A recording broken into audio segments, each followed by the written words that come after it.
My name is Mando, got my name on the door. Black Peterbuilt 389, growling down the floor. Detroit 60 series, chrome burning clean. Rolling heavy loads like a money machine. Stacking up miles, stacking up cash. Thumb on the wheel, watch the whole world flash. I don't slow down, I don't lose sleep.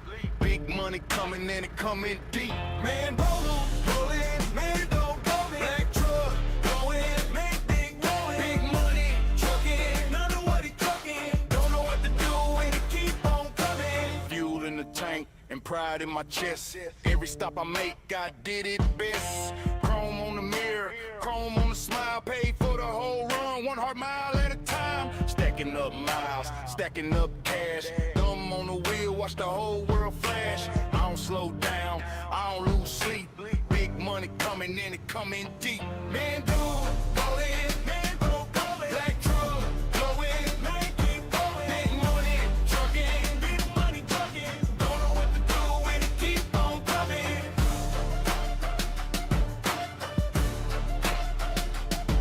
Man, dude.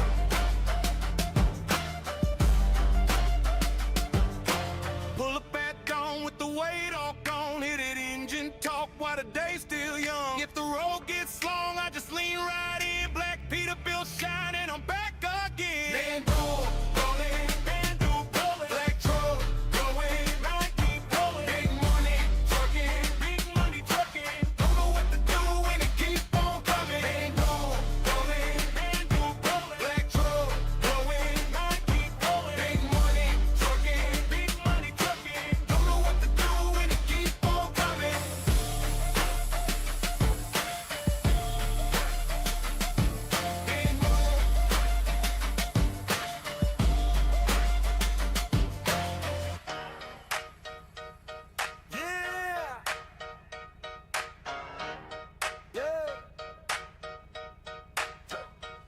My name is Mando, Black Peterbilt 389 glider.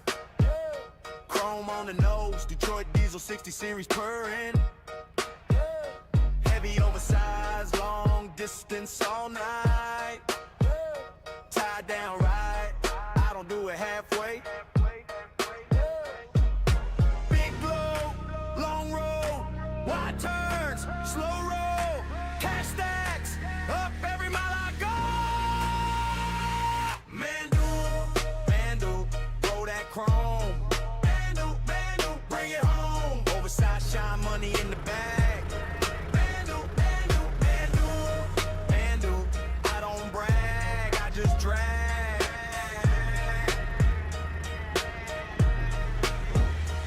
State lines blur when the trailer's tall. Pilot cars out front and I answer the call. Fuel stop, smile, then I'm back on the rail. Black brick gleam, never wants to fail. Big low, long road, wide turns, slow roll, cash stacks, up every mile I go. Mando, roll that chrome. Mando, bring it home. Oversized shine money in the bag. Mando, I don't brag, I just drag.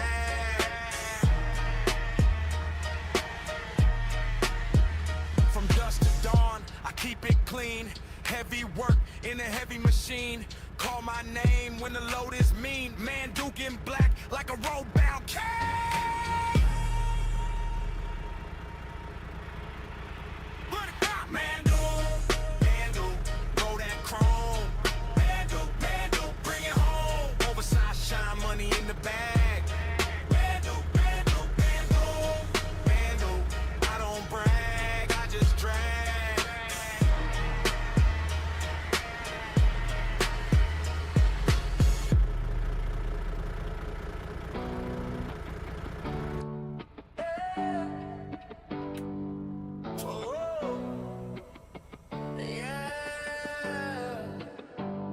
I roll before sunrise with the tank half full. Heavy loads on the trailer and a schedule pulling hard. Black Peterbilt 389, glider on the frame. Detroit diesel 60 series, growling through the lanes. Long white lines, 1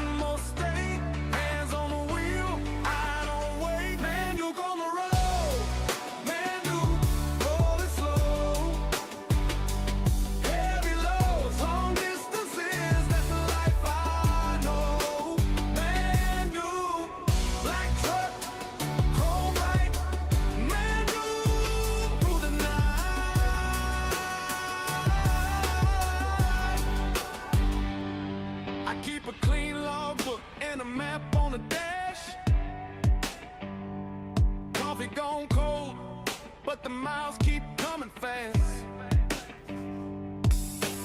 Chrome in the mirror, shining like a blade. Every bridge and back road is a promise that I made. Long white lines, one more state. Hands on the wheel, I don't wait. Man, Duke on the road. Man, Duke, rolling slow. Heavy lows, long distances, that's the life I know. Man, Duke, black truck, chrome bright. Man, Duke, through the night.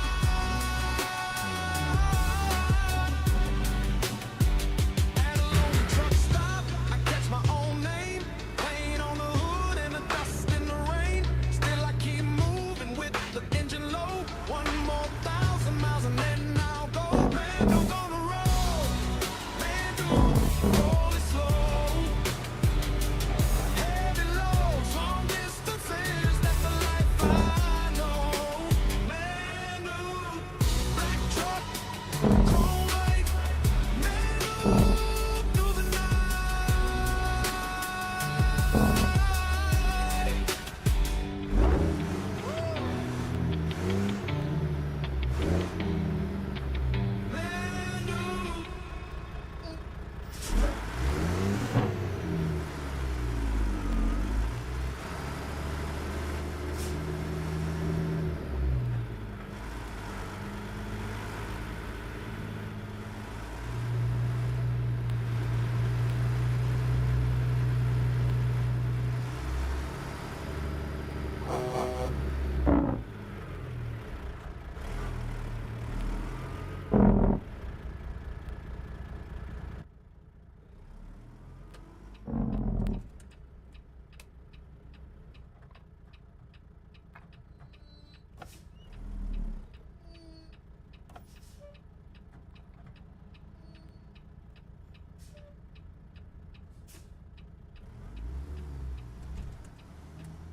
I'm gonna do some hazardous loads tonight.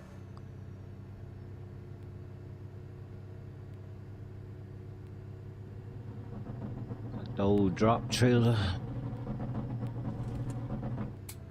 Go straight.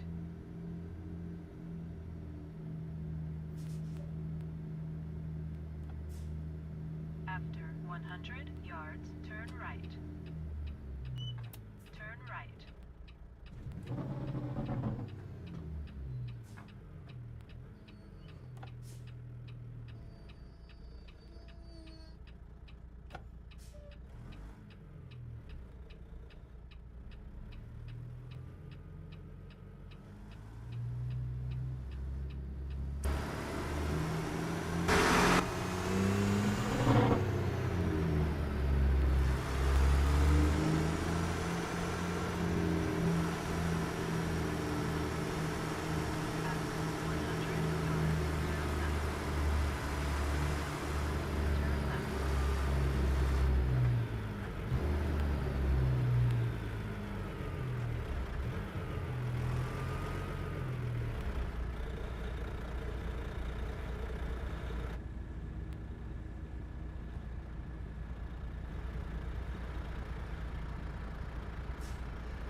100 yards, turn left.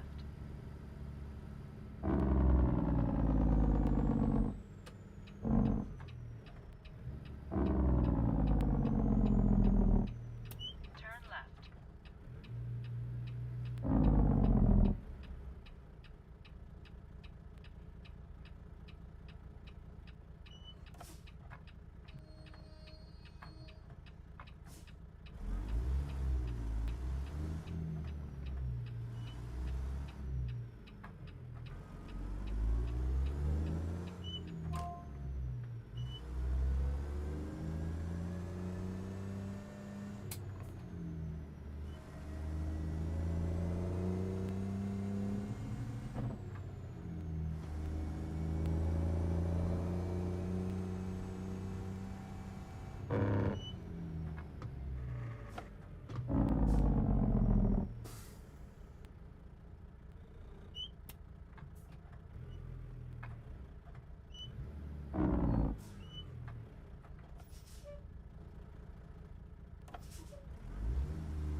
Always on her phone.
Tires good.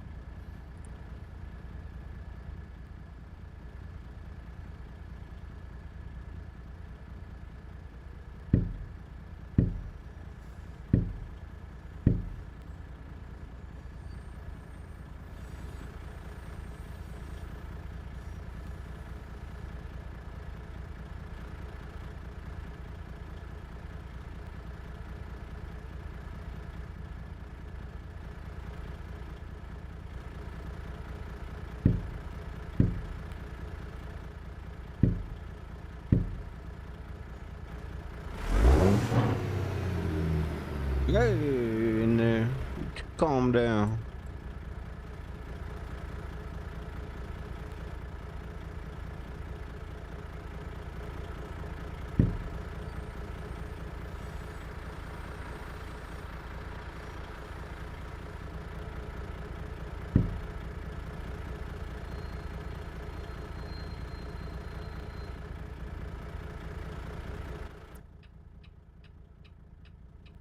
Trying to scare me out there, pressing on that gas. Shoo. I'm gonna drop you off at the next truck stop.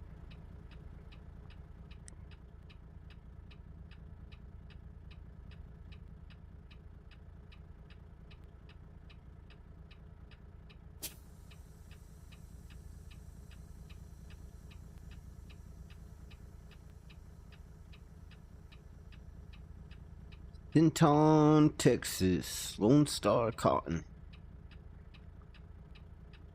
You got 82 hours to get there.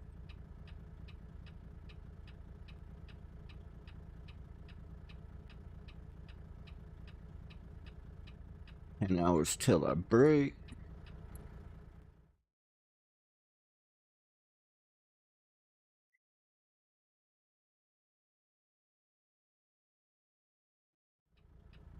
Might be able to make it solid.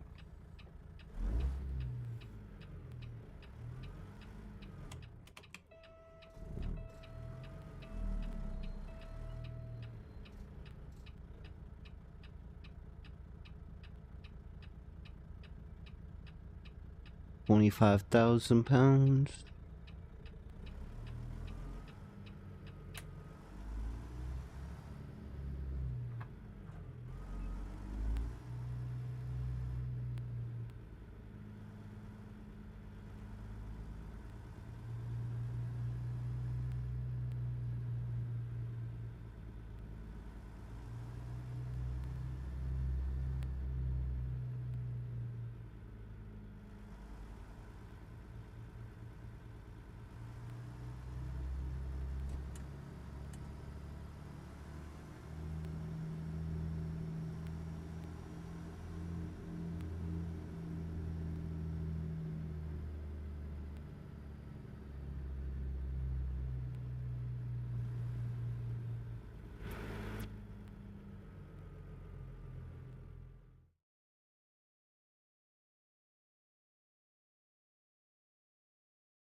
USA, and I suspect we'll be doing a lot of, not a lot, but you know, we're going to try to After 100 yards, turn left. Turn left.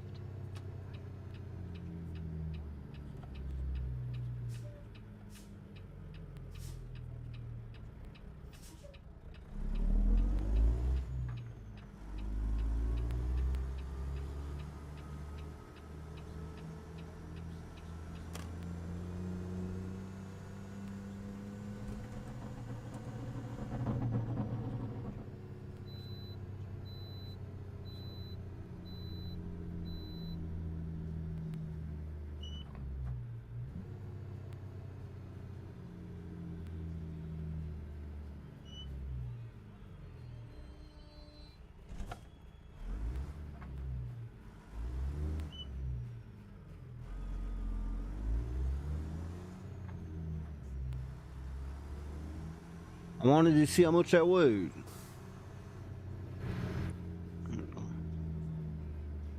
$25. Somewhere over 50,000. After 100 yards, turn left. Turn left.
After 100 yards, turn left.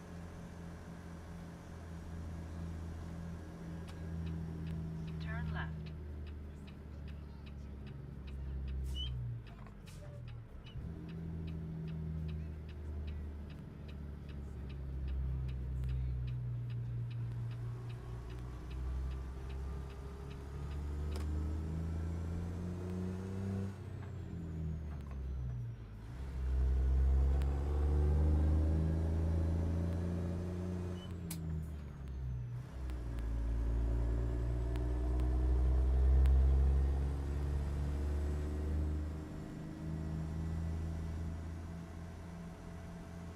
After 100 yards, turn right.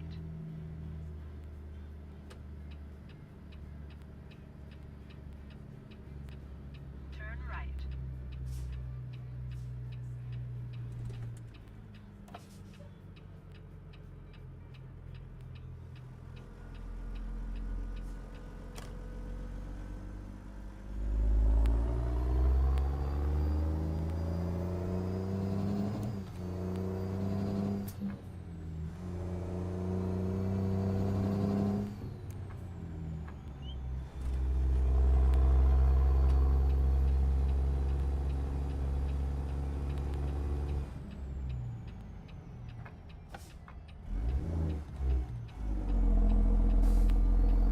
Holy motorcycle, dude. I almost squished you.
After 100 yards, turn right.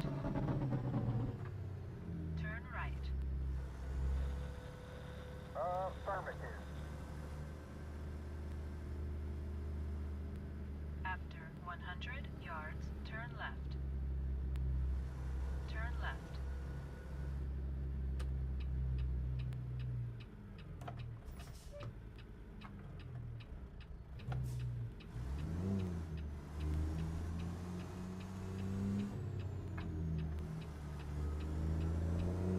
Turn right.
Down.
breaking up.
buddy. Come back.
Watch out, you got a smoky on your tail.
left.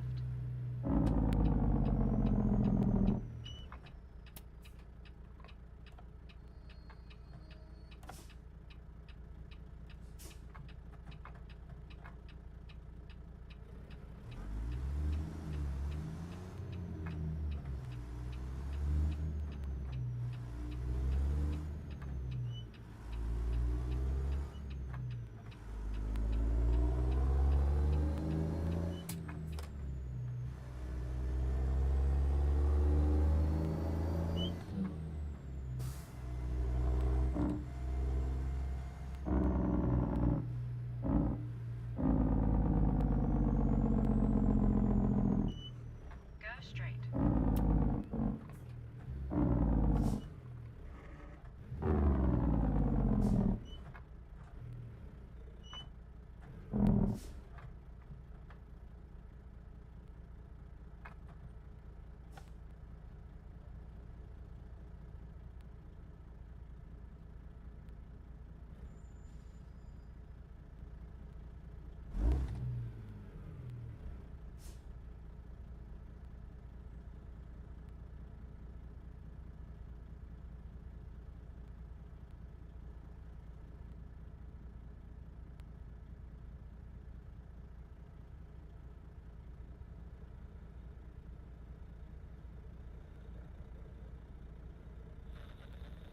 That's what I'm talking about.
just like everyone else. So give us courtesy. We take longer to stop. We take longer to take off.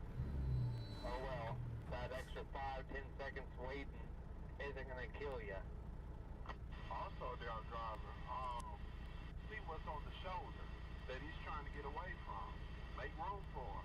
We're all in this together, one step at a time, 1 mile at a time. Even with the mirrors, there's still blind spots. Don't tailgate us even. We can't see you back there if you're tailgating us during the daytime. If let's slam on the brakes, you're screwed. You're going to hit us, and we're most likely not going to film you. You're going to be stuck up underneath our trailer, and we're going to drag you. There's another truck tailgate you, and they on your bump already. They get pushed up under there. That car will be a little ball. The best advice, just give us space. If you're going to get around us, get around us. Just don't cut us off. Give us some room so we have to hit our brakes if we can. We don't hit you. So get around us. Move over slowly. Give us plenty of distance behind us, in front of us, beside us, just in case something does happen. If we blow a tire, if we blow a steer tire and end up swerving, we don't hit you. So just give us room.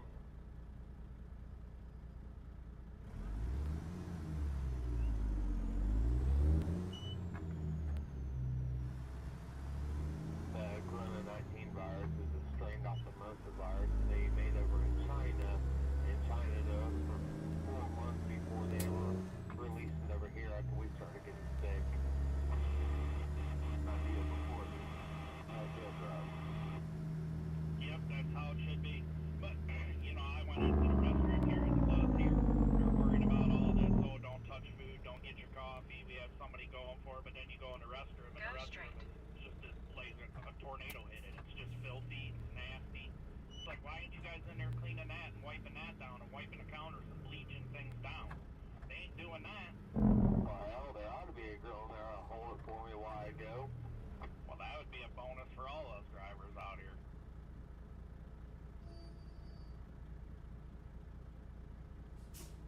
Yeah, I'm up here just past the exit, right at the exit, Mike. You got a Jersey wall on the right.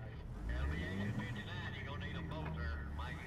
And honestly, I can make more money truck driving than I can staying at home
This programming is sponsored by attorney mediator Ron Bankston, providing in-person, video conference, and hybrid mediation and arbitration services. More information is available at ronbankston.com.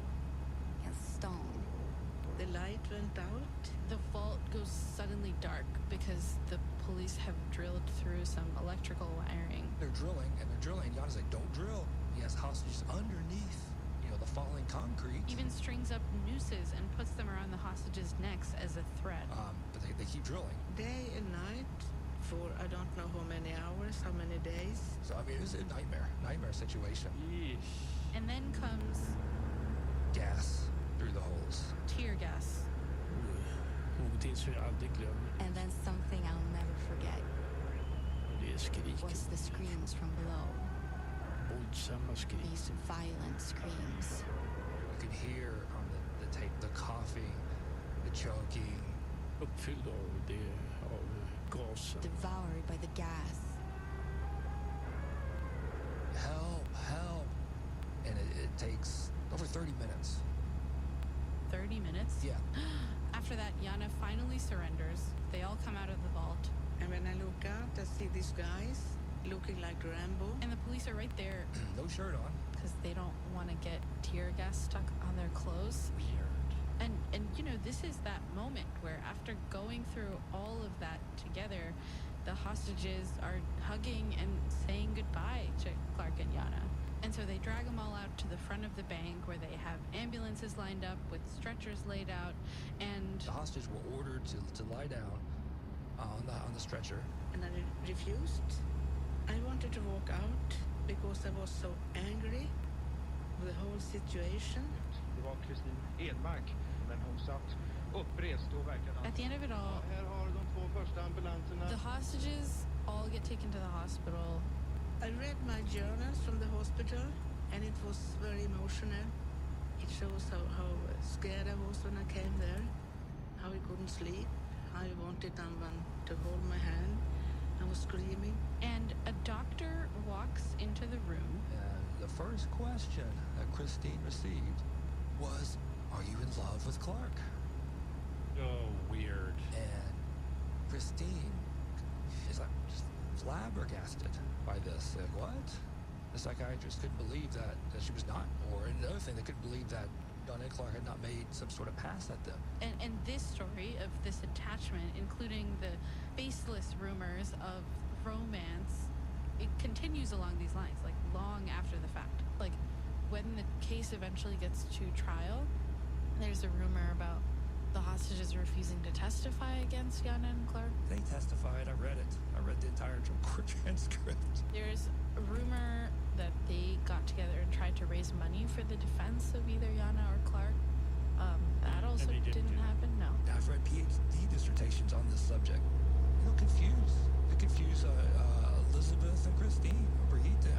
A lot of basic details get bungled. I don't know. It's amazing how something gets going and somebody quotes it and doesn't check, and it gets quoted again and again, and then you get this absurd monster in the end. Now, I should say, like, during and right after the actual robbery, psychologists didn't really talk about what happened to these women as some kind of generalized disorder. In fact, no one really even used the phrase Stockholm Syndrome. But when we come back, we're gonna take a break. When we come back, we're gonna trace the path of this idea that we all know from this rumor-laden Swedish bank all the way into your head. Okay?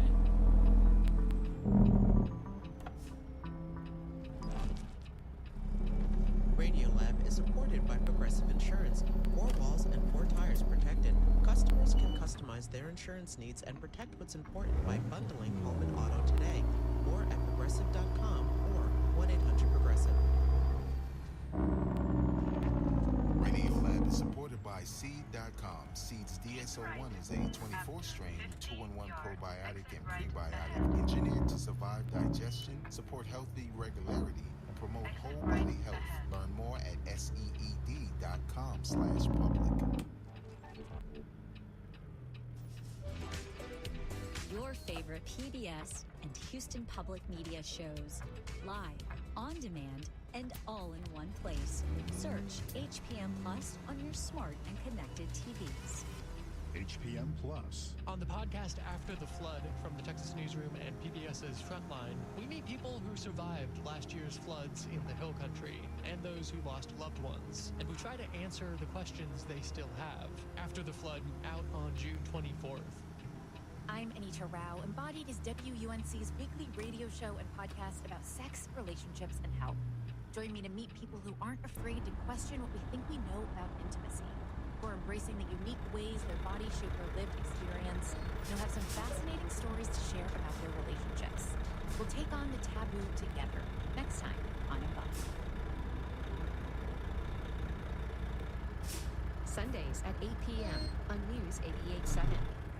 The World Cup is here, and so this week we are sitting down with one of the best to ever play for Team USA, Josie Altidore.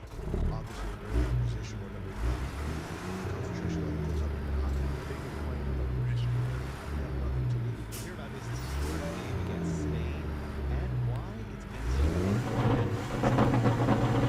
Join me, David Brady,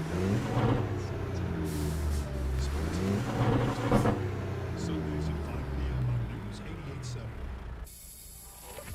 Hey, I'm Latif Nasser. This is Radio Lab. We are back with Sarah Kari. Hello. Talking about Stockholm Syndrome. Or the thing that, as I said right before break, in the months after the hostage crisis, was it yet even called Stockholm Syndrome? According to David King, the idea of this, like, being a syndrome actually comes from the New York Police Department. The NYPD. What? Yeah. Why? So, in the early 1970s, hostage negotiations were a relatively new thing. No police department anywhere had any kind of systematic approach for what to do. And it was, let's see if we can talk, or the hell with it, we're going in. This is Ed Conlon. My name is Edward Conlon, and I was a detective with the NYPD, and I'm also a writer. And he's written a lot about the moment when hostage negotiation as a practice emerged. And one of the things that interests me about it is that it was created in response to the 1972 Munich Olympics, when Israeli athletes were taken hostage and killed. And we had a chief here who said, do we have a plan? What do we do if something like that happened in New York City? The answer was no. And he said, let's come up with something. And the guy who was tasked with coming up with something was a police officer named Harvey Schlossberg. Harvey Schlossberg, a former detective with a degree in psychology. If there was a museum of New York Jewish accents, That's all it is. Harvey's would be in it. Yeah. You can say a lot of things wrong. It doesn't really matter. He's got the 70s sideburns. He smokes a pipe. And so all through the summer of 1973, Harvey's trying to figure out what they should do. And in August of 1973, you have the bank robbery in Sweden. Harvey hears about it. He reads up on the case. And shortly after, Stockholm Syndrome? I'm not going to go through the whole Stockholm Syndrome at this there's footage of him using the phrase Stockholm Syndrome with a group of New York City police officers. At this point, let me suffice to say the Stockholm Syndrome simply means the forming of a relationship. Oh, wow. So this is the guy, Mr. Stockholm Syndrome himself. Yeah. And specifically what he would tell police officers in these trainings is, You should not trust the hostage. The hostage will side with the criminal. Don't automatically assume they know who the good guys are and who the bad guys are. You cannot share intelligence with the hostage. The hostage will tell the criminal everything you tell him. Wow. It's not a one-off thing. It's like it just presume that's true. yeah. And Harvey and his team, they train the FBI, and then they start traveling all over the place. They train the world. I mean, they trained 7,000 officers across 1,500 different police departments. Wow. It's so interesting that so much of this is it's like a cop diagnosis, right? It's like law enforcement and I don't know, the psychologists working with them as the ones defining what this is. Yeah, totally.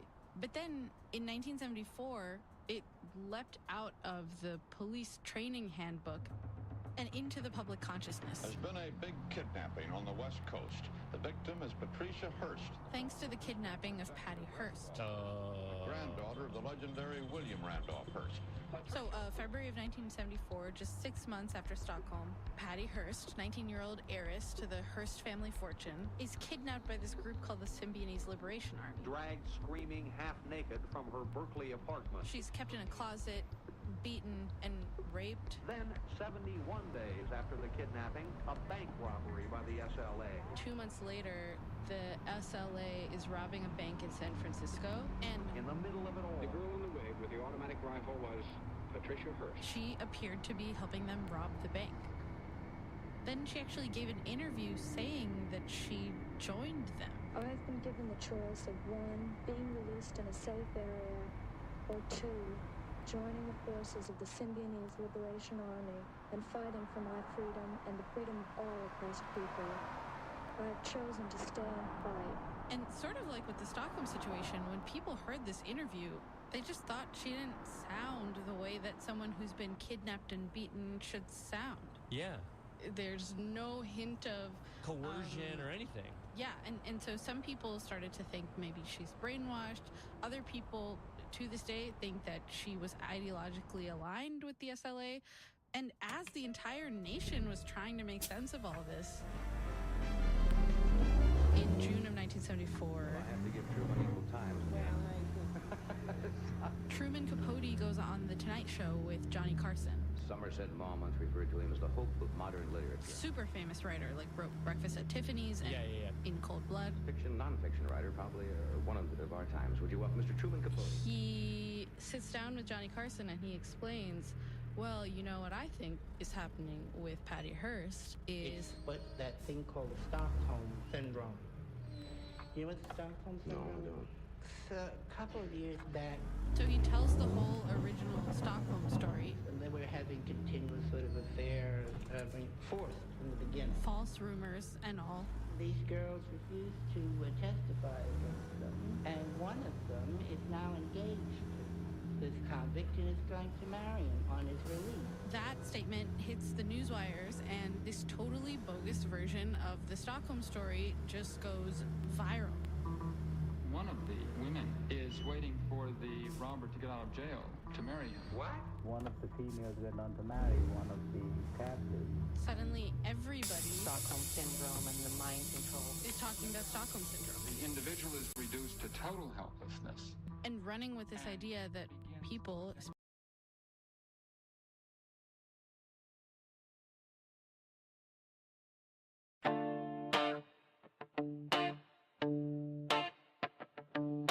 My name is Mandu, got my name on the door. Black Peterbilt 389, growling down the floor. Detroit 60 series, chrome burning clean. Rolling heavy loads like a money machine. Stacking up miles, stacking up cash. Thumb on the wheel, watch the whole world flash. I don't slow down, I don't lose sleep.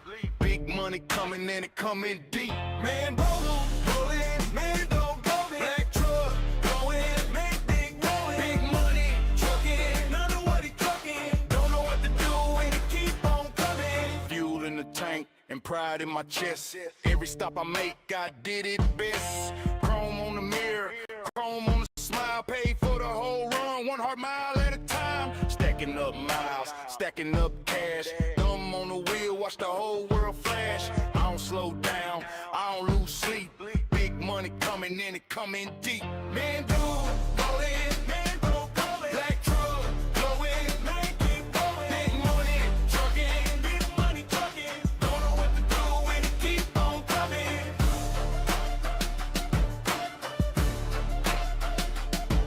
Man, dude.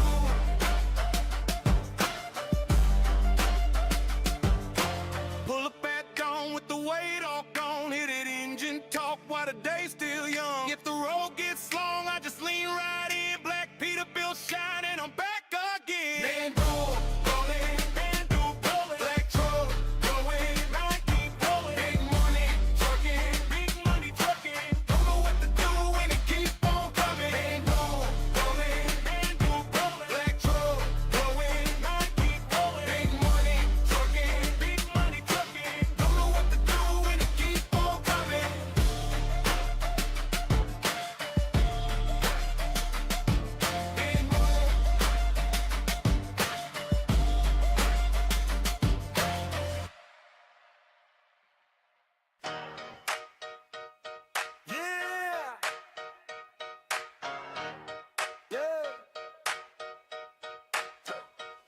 My name is Mando, black Peterbilt 389 glider. Chrome on the nose, Detroit diesel 60 series purring. Heavy oversized, long distance all night. Tied down right, I don't do it halfway. Big blow, long roll, wide turns, slow roll, cash stacks, up every mile I go. Mando, roll that chrome. Mando, bring it home. Oversized shine money in the bag. Mando, I don't brag, I just drag.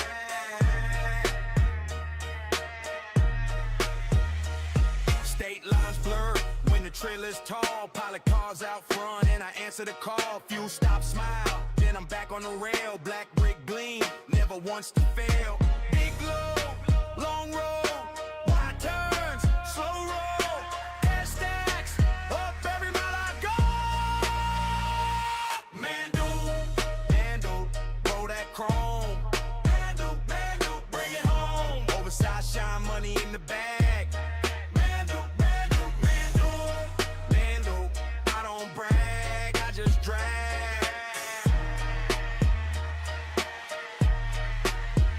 From dusk to dawn, I keep it clean. Heavy work in a heavy machine. Call my name when the load is mean. Man Duke in black like a road-bound king.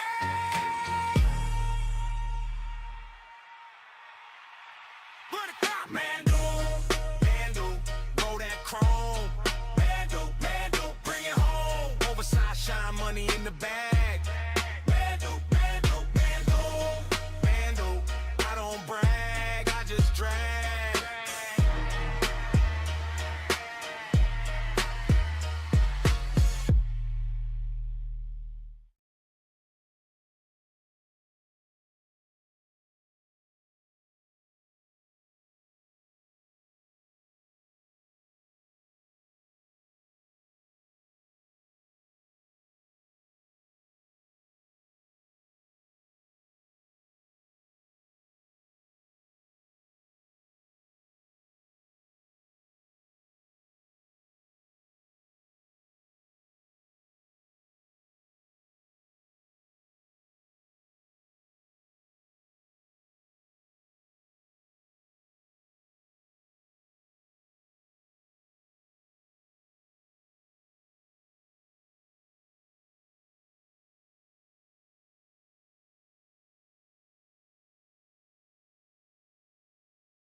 For Alan, clearly Christine wasn't helpless or weirdly under the sway of these bad men.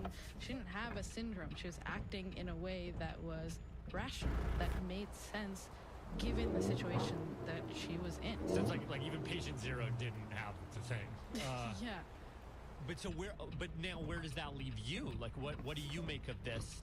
I mean, obviously, it's as you said, Christine didn't have Stockholm Syndrome, and you can trace, as we have, how this thing that was started out as a lie becomes warped into this thing that we all know. And so I guess for a lot of the reporting, I've kind of been operating on that assumption. This is a lie. There's nothing here. But as I went through the reporting, I came across accounts of people that, felt something for their captors, felt attached to their captors, and I haven't known what to do with it. I don't know. I feel like I've even seen this in my own life. Like, there are people who are in these very complicated, toxic relationships, and they can't get out. Like, yeah. there is a thing to be explained. I mean, yeah, true. And even when, I go online and go poking around in places like Reddit or TikTok. You talk about Stockholm Syndrome because right away. Very real trauma response that can happen called Stockholm Syndrome. You can see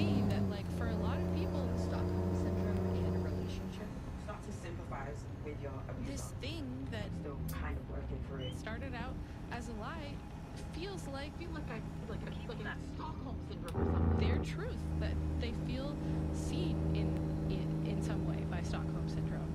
They're self-diagnosing with it, and under every one of these TikToks there's comments and comments of people being like, yes, that is me. And honestly, I just felt stuck. But after the break, I will tell you about how I got unstuck.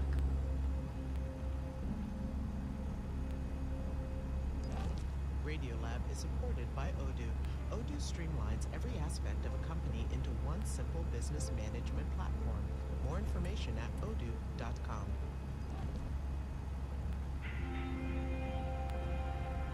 A year ago, one of the deadliest floods in U.S. history tore through the Texas Hill Country.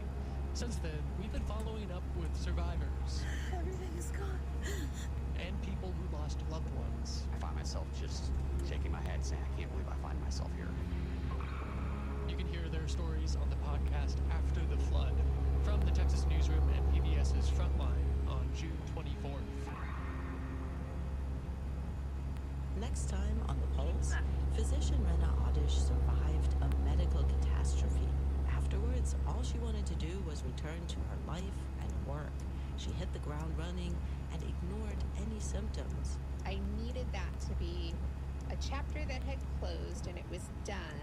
But then she had a wake-up call that made her realize true healing meant listening to her body. Sunday afternoon at 2 on News 88.7. Every week there's new science, new technologies, and new discoveries that affect our health, our world, and our environment. And every week Living on Earth is there to report, analyze, and comment to make sure you know what's happening and how it may affect you. So don't miss out. Tune in right here to hear what we have to offer. I'm Steve Kerwood. That's this week and every week on Living on Earth from PRI. Living on Earth, Saturdays at 10 p.m. on News 88.7. Just a reminder, this episode contains detailed discussions of trauma and violence, including sexual violence and abusive relationships. I'm Latif. This is Radiolab. We are back with reporter-producer Sarah Kari. Yep. And before the break, you were telling me how stuck you felt and how you weren't even now sure what to think of Stockholm Syndrome. Right. So I did really want to talk to people that have actually been through something like this and are trying to reckon with their own how experience. They make sense of it themselves. Yeah, like so. If there were to be a mess up, can I just pause for a second, like recollect myself? Oh my gosh. Yeah. So I ended up talking to a couple different people with very different experiences, but I want to start us off with this woman, Grace Stewart. So I'm originally from the greater Philadelphia area, and I now do a lot of domestic violence advocacy through social media. I actually found her on TikTok, but she also has a podcast called Why She Stayed. And she does one-on-one coaching for people who are in abusive relationships. And I came into this space just through my own lived experience. Grace herself was in an abusive relationship for several years. There was a lot of emotional abuse, sexual abuse. There's so much.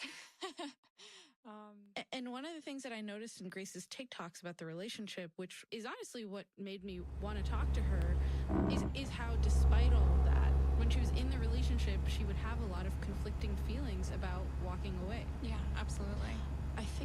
I'm curious if and so I asked her, had she ever come across Stockholm Syndrome, and what did she think of it as a label or an explanation for her experience? So yeah, it's an interesting question. And she told me that she did actually contemplate the term at one point in her relationship. At the time, so many people just definitely wanted me to get out of it, but I was still very bonded to him. And I remember sitting in my recliner in my living room, just very disheveled. I hadn't eaten that day. I was just so sick with anxiousness. So sitting there on her couch, Grace says she opened up her computer. And that's when I searched Stockholm Syndrome. She says that when she read up on it, she felt relief. I was like, okay, this feels like what I'm going through. Maybe I'm not insane.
when she was able to identify what her ex was doing and how she was responding to it. For me, that was what opened my eyes.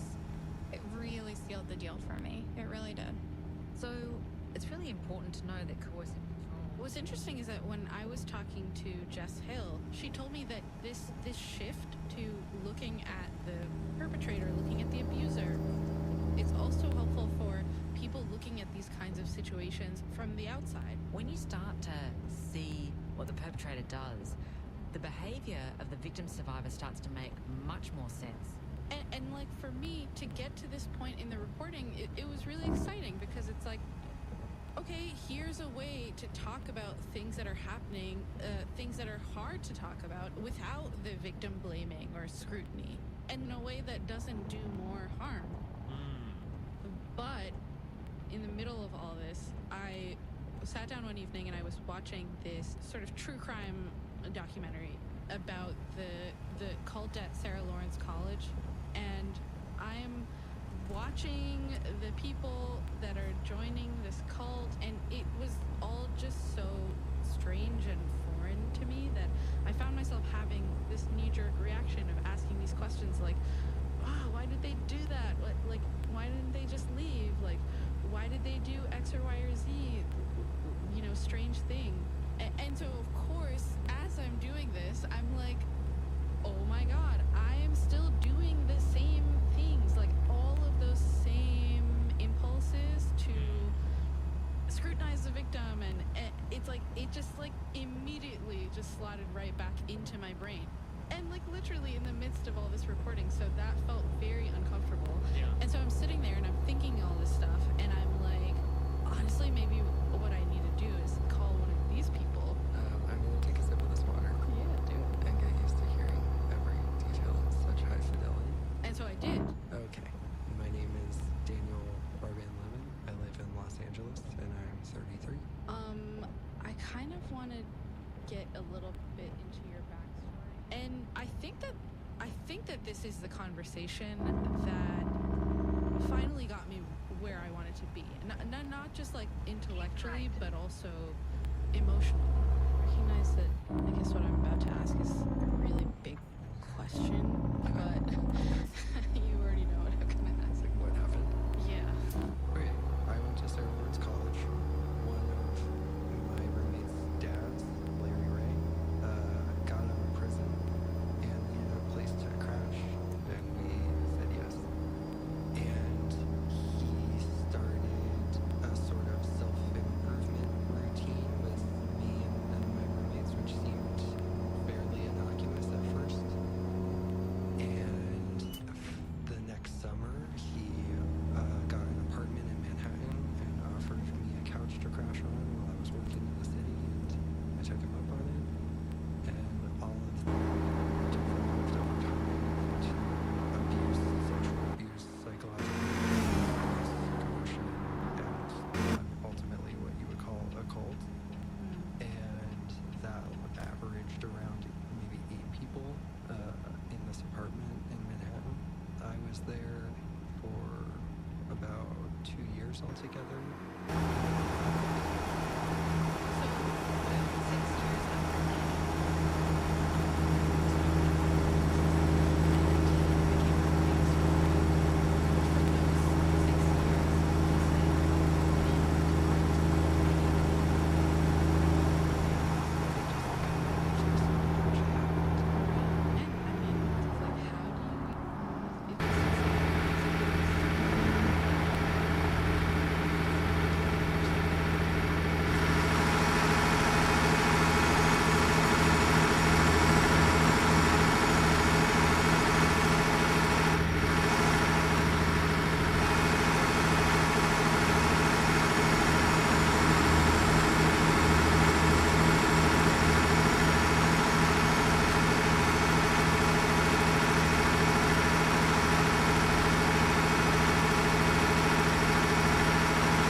sensible option according to the information I had, you know?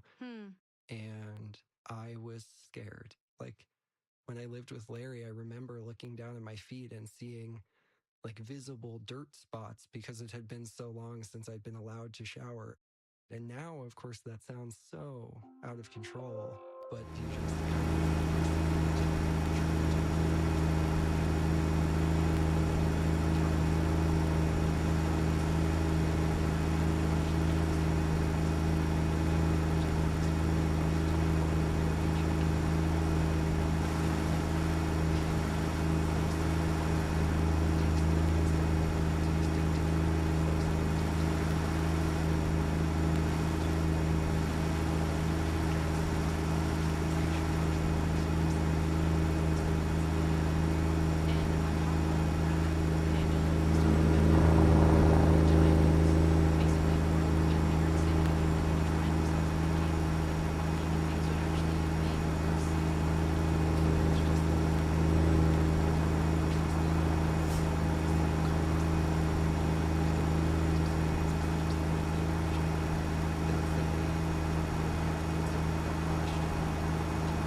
are making the case that the U.S. can't achieve energy dominance without solar power.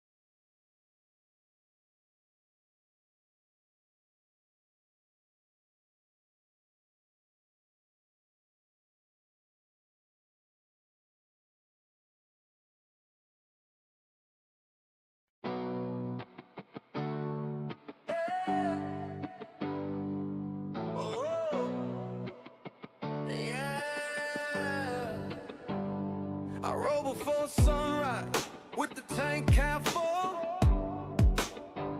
Heavy loads on a trailer and a schedule pulling hard. Black Peterbuilt 389, glider on the frame. Detroit diesel 60 series, growling through the lanes. Long white lines, one more state, hands on the wheel. I don't wait, man, you gonna roll.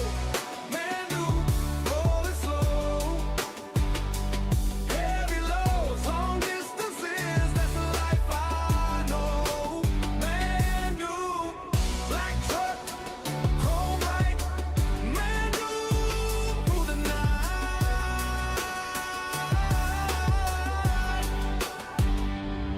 I keep a clean logbook and a map on the dash. Coffee gone cold, but the miles keep coming fast. Chrome in the mirror, shining like a blade. Every bridge and back road is a promise that I made. Long white lines, one more state, hands on the wheel. I don't wait, man, you gonna roll. Man, you roll it slow. Heavy loads, long distances, life I know. Man, you black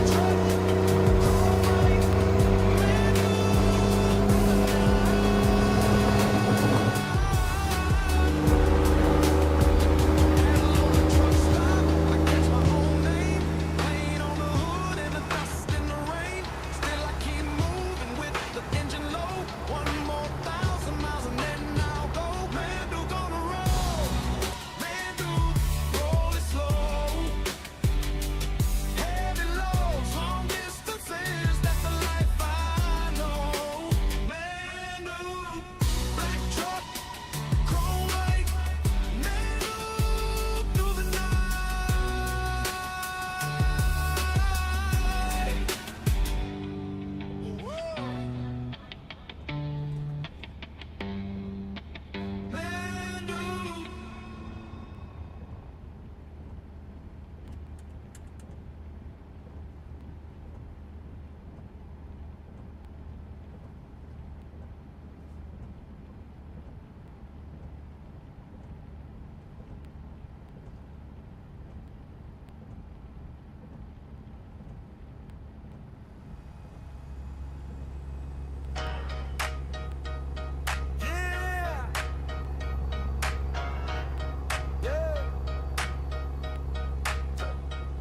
My name is Mando, black Peterbilt 389 glider. Chrome on the nose, Detroit diesel 60 series burning. Heavy oversized, long distance all night. Tied down right, I don't do it halfway. Big blow, long roll, wide turns, slow roll, cash stacks, up every mile I go. Man, do, roll that chrome. Man, do, bring it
reached your destination.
My name is Mandu, got my name on the door. Black Peterbuilt 389, growling down the floor. Detroit 60 series, chrome burning clean. Rolling heavy loads like a money machine. Stacking up miles, stacking up cash. Thumb on the wheel, watch the whole world flash. I don't slow down, I don't lose sleep. Big money coming in and coming deep. Man, rolling, man, don't go me. Black truck, going, make things going. Big money, trucking, none of what he trucking. Don't know what to do and it keep on coming. Fuel in the tank and pride in my chest. Every stop I make, God did it best. Chrome on the mirror, chrome on the smile. Paid for the whole run, 1 hard mile at a time. Stacking up miles, stacking up cash. Thumb on the wheel, watch the whole world flash. I don't slow down, I don't lose sleep. Big money coming in and coming deep. Man, dude, rolling, man, don't call it. Black truck, going, man, keep going. Big money, trucking, big money trucking. Don't know what to do when it keep on coming.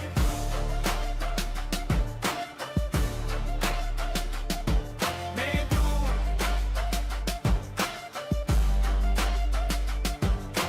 pull up at dawn with the weight all gone. Hit it engine talk while the day's still young. If